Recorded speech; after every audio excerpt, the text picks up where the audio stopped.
AP assembly ఎన్నికల్లో కూటమి tsunami ముందు వైసీపీ వెలవెలబోయింది. కనీసం ప్రతిపక్ష హోదా దక్కించుకోలేకపోయింది. గత ఎన్నికల్లో 151 సీట్లతో ఘన విజయం అందుకున్న వైసీపీ ఈసారి కేవలం 11 సీట్లకు మాత్రమే పరిమితమైంది. 3 పార్టీల కూటమి ఏకంగా 164 సీట్లను దక్కించుకుంది. ఉమ్మడి జిల్లాల వారీగా చూస్తే 8 జిల్లాల్లో వైసీపీ తుడిచిపెట్టుకుపోయింది. కేవలం 5 జిల్లాల్లోనే ఖాతా తెరిచింది. 11 సీట్లు గెలుచుకోగలిగింది. ఇందులో భాగంగా ఏపీ అసెంబ్లీ ఎన్నికల్లో టీడీపీ 144 స్థానాల్లో పోటీ చేస్తే ఏకంగా 135 చోట్ల గెలుపొంది రికార్డు సృష్టించింది. జనసేన పోటీ చేసిన 21 స్థానాల్లోనూ విజయం సాధించి 100% సక్సెస్ సాధించింది. 10 స్థానాల్లో పోటీ చేసిన బీజేపీ 8 సీట్లు గెలుచుకుని సత్తా చాటింది. 3 పార్టీలు ఈ రేంజ్లో విజయాలు సాధిస్తే వైనాట్ 175 అని నినదించిన వైసీపీ కేవలం 11 స్థానాలకే పరిమితం కావడం ఆ పార్టీ శ్రేణులనే కాదు, అగ్రనేతలను కలవరపరిచింది. ఉత్తరాంధ్ర, కోస్తాంధ్ర జిల్లాల్లోనే కాదు, రాయలసీమలోనూ వైసీపీ అసలేమాత్రం పోటీ ఇవ్వలేకపోయింది. ఏపీలో 26 జిల్లాలున్నాయి. కొత్త జిల్లాల లెక్కన చూసుకుంటే 20 జిల్లాల్లో అధికార వైసీపీ ఖాతా తెరవలేకపోయింది. ఉమ్మడి జిల్లాల వారీగా చూస్తే టీడీపీ, జనసేన, బీజేపీ కూటమి క్లీన్ స్వీప్ చేసిన వాటిలో శ్రీకాకుళం, విజయనగరం, తూర్పుగోదావరి, పశ్చిమ గోదావరి, కృష్ణా, గుంటూరు, నెల్లూరు, అనంతపురం జిల్లాలున్నాయి. వైసీపీ కంచుకోటగా భావించే రాయలసీమలోనూ కూటమి పూర్తి ఆధిపత్యం కనబరిచింది. ఓవరాల్ గా చూస్తే ఉమ్మడి జిల్లాల్లో కడప, చిత్తూరు, కర్నూలు, ప్రకాశం, విశాఖ జిల్లాల్లో మాత్రమే 11 సీట్లు దక్కించుకోగలిగింది వైసీపీ.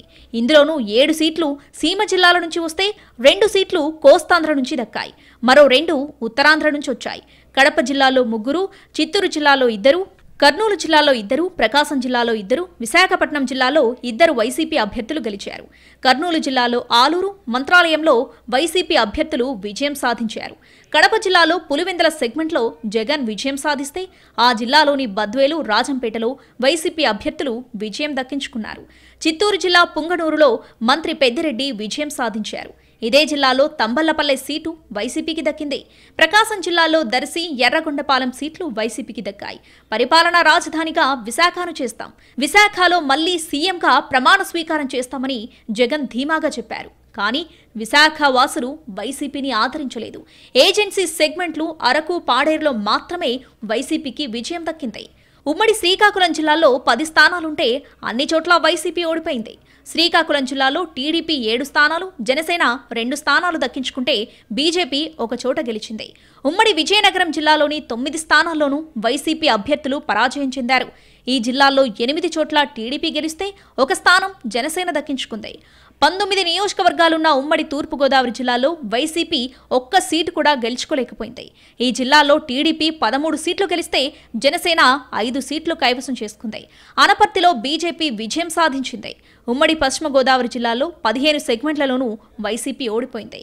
ఈ జిల్లాలో పోటీ చేసిన 9 సెగ్మెంట్లలో టీడీపీ అభ్యర్థులు విజయం సాధించారు.